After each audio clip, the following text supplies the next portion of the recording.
saludar a la doctora Leticia Calderón Chelius.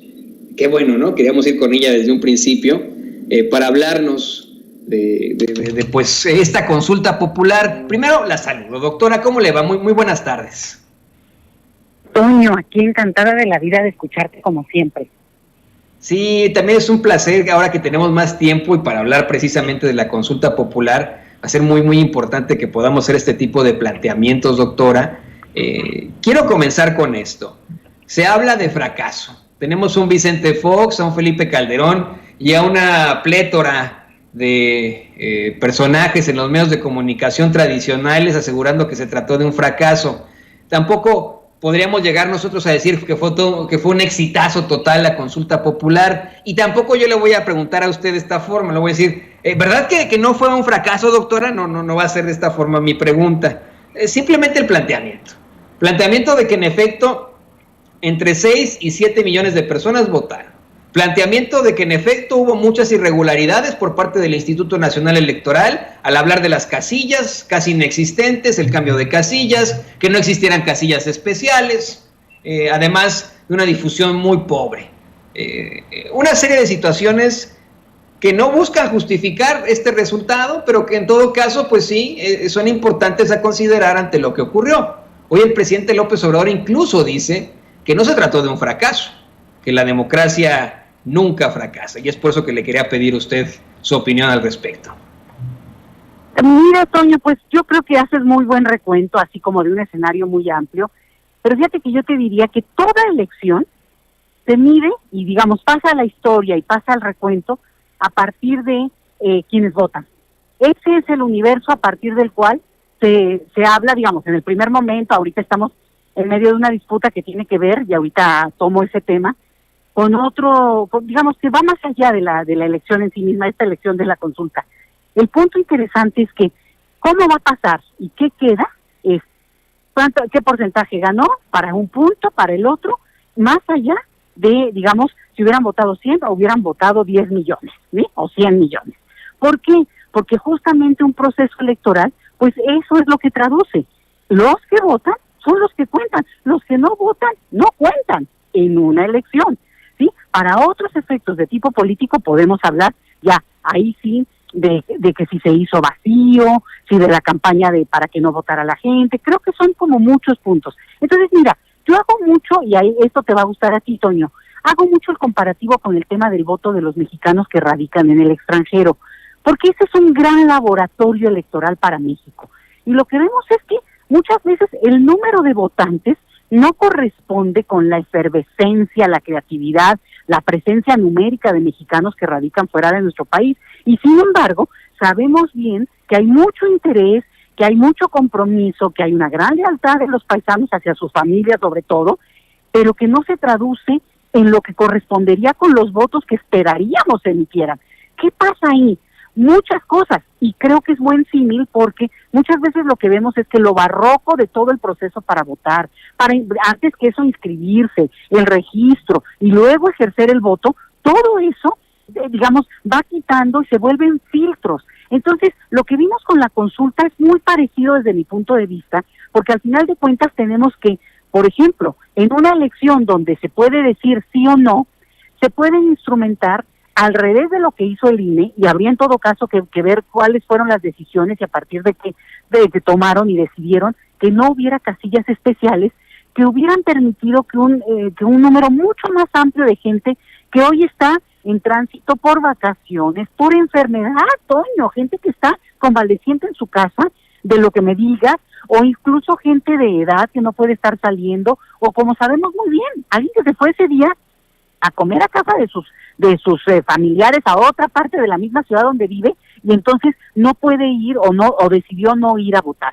Todas estas cuestiones de carácter técnico que estoy diciendo, claro que inhiben el tipo de participación político-electoral que nosotros tenemos en situaciones en las cuales, en lugar de convocar, y por eso el símil con el de los mexicanos que radican en el extranjero, en lugar de abrirte, de flexibilizarte, de ser creativo en términos de proponer opciones, te limitas. Entonces, yo creo que el INE desaprovechó, por ejemplo, una gran oportunidad que hubiera sido nada más un paréntesis con esto, ojo, algunas son decisiones que el INE toma, porque pues tiene el atributo, pero otras son los diputados los que tienen la decisión y los que al final ponen candados, Toño, porque si no nos quedamos con una sola impresión y no ayuda a empujar y también a presionar a los diputados. Bueno, cerrando ese paréntesis, sí te diría que yo creo que, por ejemplo, un tema que aquí ha generado cierta controversia, pero que ya habría que empezarnos a abrir a es el tema del voto por Internet, Toño. Porque en la medida en que nosotros avancemos, como se ha intentado ir haciendo con, insisto, el ejercicio del gran laboratorio de mexicanos en el extranjero, es que esto nos permite eventualmente justo romper estas barreras que hoy controlan funcionarios, que si llegan los de las casillas, que si se abren o no, que si están lejos o no. ¿Por qué? Porque efectivamente se vuelve complicado, Toño. Entonces, dicho eso, creo que hay una parte donde, ¿qué ganó en consulta? Pues la urgencia de una reforma electoral. Y en ese sentido es un golpe a todos aquellos que, haciendo el vacío o tratando de golpetear un ejercicio democrático, lo que querían era, digamos, hacerle contraparte a toda una iniciativa de un sector de la sociedad organizada que empujó esta iniciativa. Entonces, lo que ganan es mostrar la evidente urgencia de sentarnos a discutir como gente experta qué se quiere para que el INE simplemente obedezca, Toño. Porque lo que está pasando aquí es que el INE está tomando atribuciones que al final de cuentas, bueno, pues son lo que considera que es mejor, pero ya estamos viendo que no están resultando para nada mejor y que al contrario, inhiben de manera la participación. Entonces, esa es la primera cosa. Y la otra es todo este otro escenario en el que evidentemente se da la disputa por esta consulta, no se da por el sí o el no, se da por el sí o hacerle hueco al instrumento jurídico. ¿Y qué pasó? Pues obviamente lo que tenemos es que pues fuera máscara. Personajes que han vivido, Toño, de convocar a la participación electoral, a la participación ciudadana, porque dicen que eso es el camino a la democracia, resulta que son los primeros que no solo la boicotean, sino descalifican un instrumento legalmente conquistado y que además fue avalado por el propio INE. Un golpe al INE. O sea, los mismos amigos del INE de toda la vida acaban haciendo que el INE quede en ridículo, porque cuando tú tienes, y todos me van a entender en esto, cuando tú sabes muy bien que el 90% de tus alumnos tronaron una materia, bueno, el que tiene que voltearse a ver es el maestro, decir, bueno, a lo mejor soy bastante malito para dar la clase, o qué está pasando, cómo estoy dando la clase, que no lo gran escritor y periodista Ricardo Sevilla, quien por cierto fue mi colega allá en TV Azteca hace muchos años. Mi querido Ricardo Sevilla, muy bienvenido a este espacio. Ojo, no somos iguales 90 millones de viéndose Toño, ojo con esto. La participación electoral en México en general no es, digamos, a decir verdad, es bastante alta, considerando que no es un voto obligatorio como ocurre en toda América Latina. El voto ahí es obligatorio y si no tienes que justificar, a veces maneras muy sencillas, pero hay que hacer el trámite porque no votaste. En México no es obligatorio. Entonces, oscila entre el 45% la participación ordinaria. En algunos lugares es menos, obviamente tenemos casos bastante duros y tristes, pero también hay ejemplos muy interesantes de alta participación. En periodo presidencial suelen ser participaciones mucho más altas. Ahora, dicho eso, pues obviamente el umbral de participación en el número de millones de votos que se hubieran tenido que tener, pues era altísimo y eso ya lo sabíamos. Pero aún así, lo que se vuelve interesante es que tú tienes, pues de ese 40% que naturalmente vota, digamos, de manera recurrente, o es la gente que en general participa en este tipo de ejercicios, pues un porcentaje interesante de participantes y, otra vez, quien vota es quien cuenta. Los demás, gracias por participar, porque no están incluidos en esta fiesta. Quiere decir que entonces ahí ganó de una manera abrumadora, absolutamente apantallante, el 97% de la participación fue a favor de vayamos abriendo este tema de manera oficial. Si la ley no se consulta, pues entonces es el momento en que estos que tanto repudiaron, tanto golpetearon el procedimiento, digamos, legalmente llevado, bueno, pues que demuestren que no necesitan que los esté uno empujando para que lleven a cabo todo un digamos, aparato o toda una plataforma que permita que se empiece a discutir de manera legal y con consecuencias, Toño, lo que es el pasado reciente de nuestro país, que tiene muchas víctimas. Y el último punto, Toño, para quienes niegan el ejercicio de esta convocatoria, de esta consulta, de verdad hay una parte que es muy dura. Yo me he enfrentado, he visto algunos debates, duro, porque hay gente que dice, no, es momento de ponerse a trabajar y la economía. Oye, sí, por supuesto que sí, pero eso no descalifica no solamente el hecho de que en este país hay gente que ha sido víctima de cosas atroces, de crímenes de lesa humanidad, Toño, y el otro, que hay una comunidad que es víctima de un sistema que tiene que revisarse. Entonces, ya pasamos la página en el sentido de la consulta, pero el tema, y ese es el mayor éxito, Toño, es que queda abierto para la discusión pública y ahora sí, no se hagan los que no habían oído del tema, porque hay gente que lo niega, y eso es peligrosísimo. Por eso, empezar a abrir y no dejar ya nunca más solas a las víctimas como se les ha querido hacer vacío, porque eso también contribuye y es parte de la complicidad que ha permitido que se mantenga este estado de cosas, es creo que la misión de quienes en un ejercicio muy interesante decidimos no solamente salir a votar, sino votar por el sí a revisión de ese pasado que es realmente una vergüenza para nuestro país. Doctora, y con esto le voy a pedir a don David que nos grabe, ante la resistencia que hubo por esta consulta popular, yo entiendo lo que nos comenta usted de que, bueno, pues también hay que pensar como maestros, ¿no? No fue obviamente culpa de los alumnos y todos de pronto reprueban, pues no es tanto culpa de los alumnos, sino tal vez de las autoridades escolares. Pero mire, ante esta resistencia que hubo por la consulta popular, ante la serie de bloqueos que existen a las iniciativas del presidente López Obrador, dígase reforma eléctrica, la reforma a la Guardia Nacional, etcétera, etcétera, todas estas resistencias que han habido fuertes a la Cuarta Transformación y al presidente López Obrador, ¿qué podemos ahora esperar con la reforma electoral? Tenemos gente que nos escribe aquí en nuestros chats, oye, Toño, deberían dedicar un programa completo a ir especificando qué es lo que se necesita para la reforma electoral. Bueno, obviamente el presidente López Obrador va a hacer la propuesta, va a ser enviada al Poder Legislativo y de ahí van a comenzar los catorrazos. ¿Qué podemos esperar ahora ante tanto bloqueo en una reforma electoral, doctora? Es muy importante lo que señalas, Toño, porque yo creo que parte de la transición política que ha tenido este país es que, aunque todavía en el imaginario de muchos, el presidente es el que, no, es el gran mandamás y puede mandar y decir, en realidad tiene funciones muy acotadas en ciertas cosas. Tiene atribuciones, como ocurrió con esta consulta, que sí podía ser la sociedad que la que empujaba con un número de firmas, como ocurrió, o el presidente, o en su momento el propio Congreso. Y como lo que hizo el presidente fue que simplemente para ahorrar un poco el tiempo, ya que vio el entusiasmo y las firmas y que eso iba a llevar todavía mucho más tiempo, bueno, dijo, puedo hacer uso de mi atribución como ejecutivo y mandar esta propuesta, y no es que fue su propuesta, sino que la envía él para acelerar esto que fue la consulta de ayer. Pero lo mismo ocurre con otras reformas, es decir, otros actores pueden convocar y empezar, sobre todo el Congreso, Toño, que aquí es otra vez clave, y ojo, el Congreso tiene mayoría de Morena, que tampoco se hagan como que la Virgen les habla, porque de repente oímos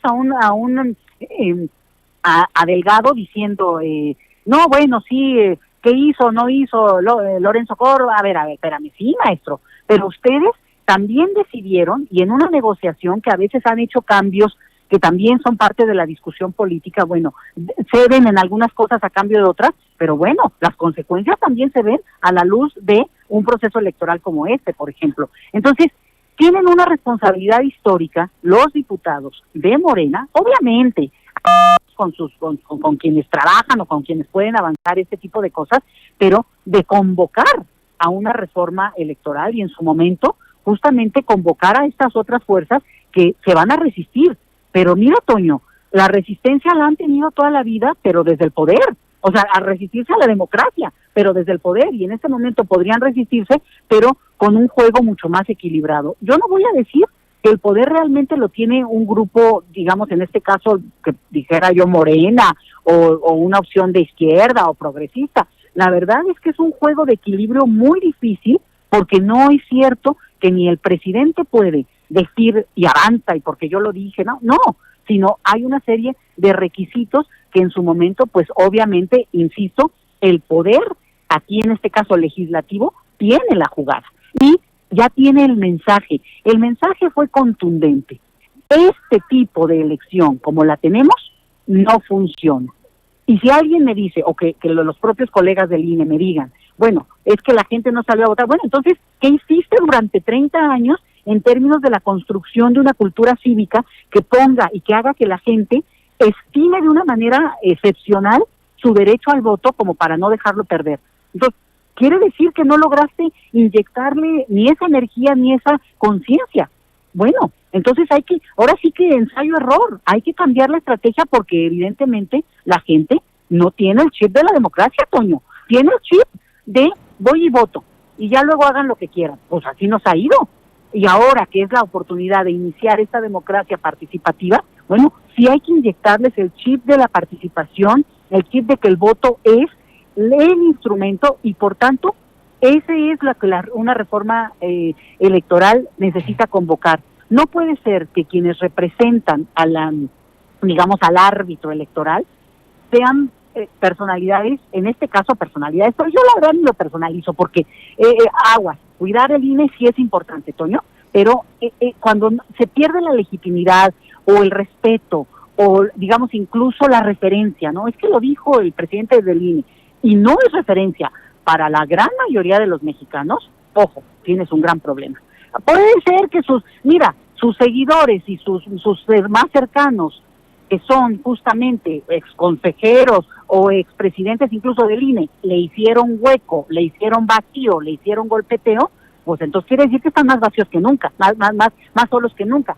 Entonces, sí, ojo con esto, no va a ser cosa de que el presidente dijo y varita mágica y nos movemos, no, va a ser cosa de que esta convocatoria exija y pues por ahí va a venir, Toño. En lugar a dudas, podríamos ver en un periodo ya ahorita iniciando, pues una convocatoria, una reforma electoral, que en vez de que se posponga un año más, pues que se acelere, porque sería absurdo que no lo hicieran, porque estaba ya en el escenario, ¿no? Ya estaba en el ambiente, pero con esta consulta quedó clarísimo que este país merece un tipo de participación acorde a la energía y el entusiasmo de su población, y que una sola persona, digo, lo estoy diciendo metafóricamente, ¿no? Pero se quede sin poder votar porque pues ese día se fue a ver a su hijo que estaba enfermo en el hospital, pues digo, a veces uno no puede, pero en general, ojo, tú que vives además en Estados Unidos lo sabes, Toño, ¿desde cuándo? Yo te diría que por lo menos hace un siglo y medio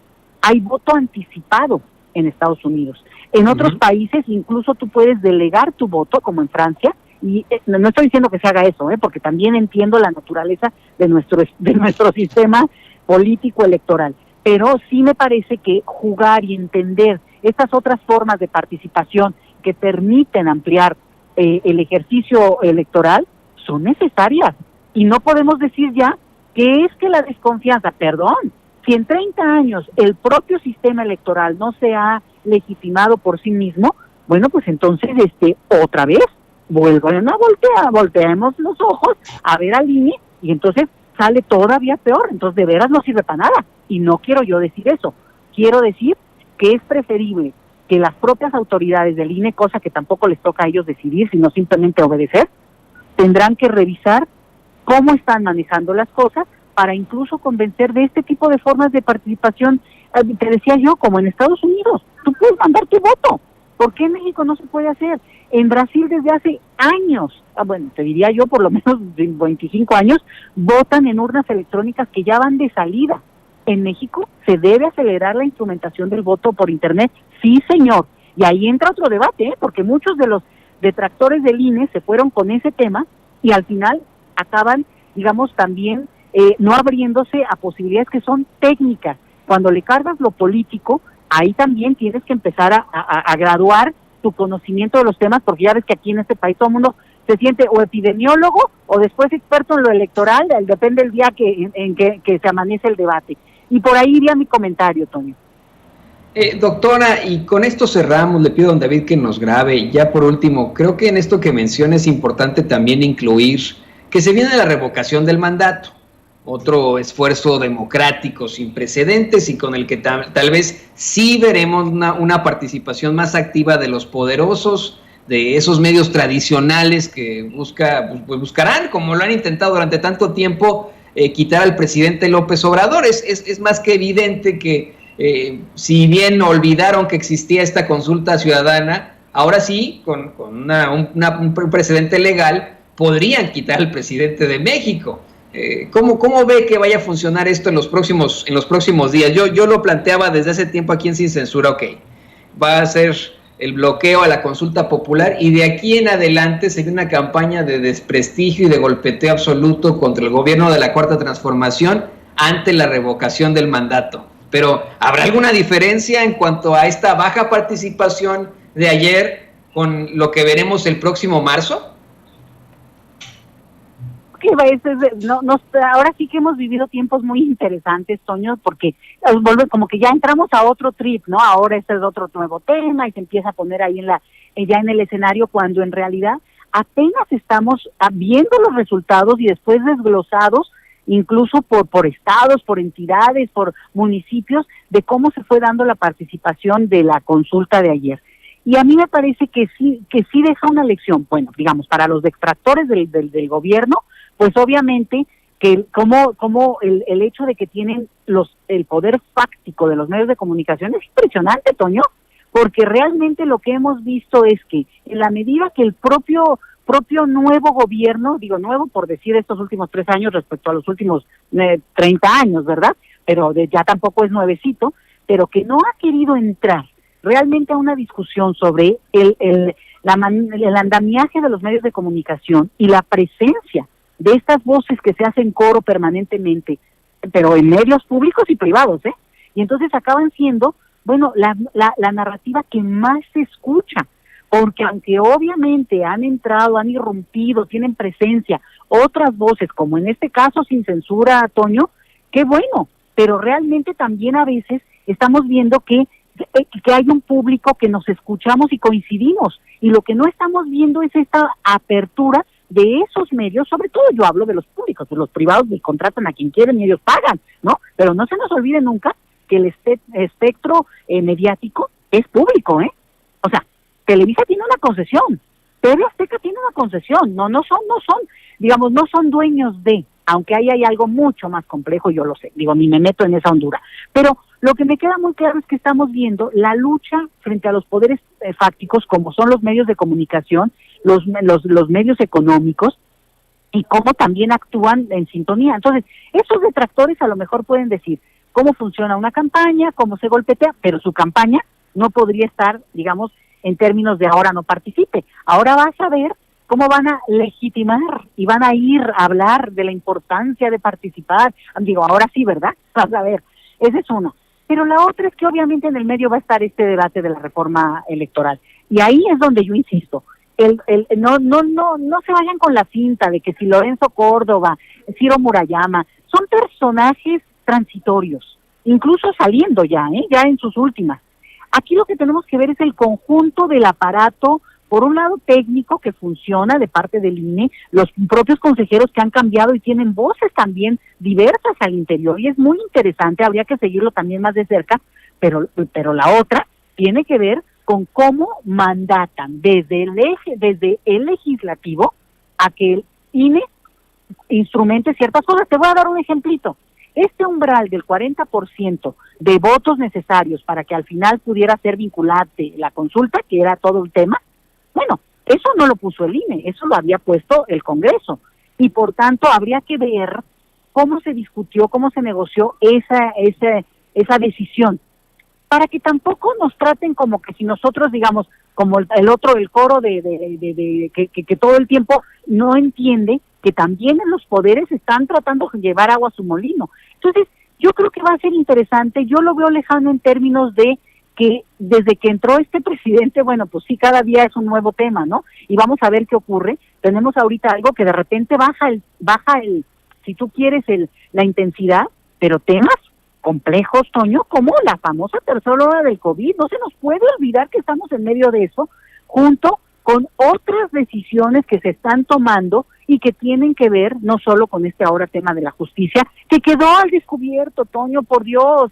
quedó evidenciado que si el Poder Judicial hubiera querido, sin consulta y sin que nadie le esté preguntando, ni mucho menos, hubieran abierto este tema en el sexenio pasado, en el anterior o justo en este mismo al entrar el gobierno actual. No lo hicieron. ¿Y por qué no lo hicieron? Porque se han mantenido en la impunidad. Y ahorita ya, para mí, y lo he dicho, el Poder Judicial ha demostrado que es uno de los poderes fácticos y digamos, de la naturaleza del sistema político mexicano más podridos, más sucios en el sentido de que no mueven si no se les empuja, y luego ven cómo darle la vuelta. Lidia Cacho, reitero, el caso de Lidia Cacho es escandaloso, porque lo que estamos viendo es cómo la maquinaria judicial lo que hace es cubrir a los poderosos y a la gente que está en la impunidad y que necesita ese salvoconducto para seguir actuando. Entonces, si seguimos y queremos que esto es de nada más una cuestión de manual,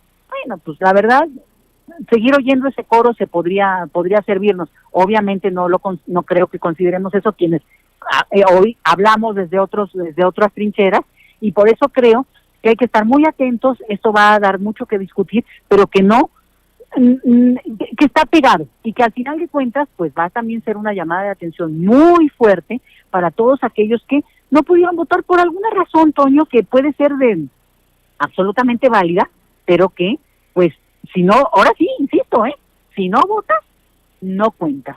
Si no votas, no existes en términos de ciudadanía y como ejercicio democrático, Toño. Pues qué interesante lo que nos plantea, doctora, exactamente. No podemos hablar de participación, no podemos hablar de un verdadero derecho democrático si no participamos. Pero sí quiero dejarlo sobre la mesa, y así lo planteó el presidente López Obrador esta mañana. Los que no votaron en esta consulta popular para enjuiciar expresidentes, no el mundo está perdido para ellos. Pueden votar todavía en tantas elecciones que quedan y pueden seguir exigiendo consultas muy necesarias para los mexicanos. Yo quiero agradecerle a usted, doctora, por esta, pues como siempre, muy intensa y muy incisiva participación que nos deja mucho para la reflexión. ¿Nos podría, por favor, compartir sus redes sociales para que la gente se ponga en contacto con usted? Veo muchísimos mensajes en el chat y pues me imagino que tienen muchas preguntas para usted. Híjole, qué padre, Toño, porque la verdad es que necesitamos retroalimentarnos y también abrirnos al debate, ¿no? Tampoco solamente hablarnos entre una opción o los otros hablarse entre. Creo que es importante contrastar opiniones y cómo vemos a nuestra propia sociedad. Y mis redes más recurrentes, Twitter, @LetiChelius, y pues ahí a tuitazos, Toño, pues dándole, ¿no? También, y obviamente desde mi trinchera laboral en el sentido de aportes, pues más de carácter académico, el Instituto Mora, que pueden visitar, y bueno, somos 60 investigadores con temas bien padres, bien interesantes, que pues les invito mucho a darse una vueltita a la página y bueno, conocernos también. Pues muchas gracias. Sí, exactamente, dése la vuelta por ahí. Recuerde que la doctora es pues experta en muchísimos temas, investigadora del Instituto Mora, una gran institución educativa, y pues más que agradecidos con usted, doctora. Yo la veo el próximo viernes. Como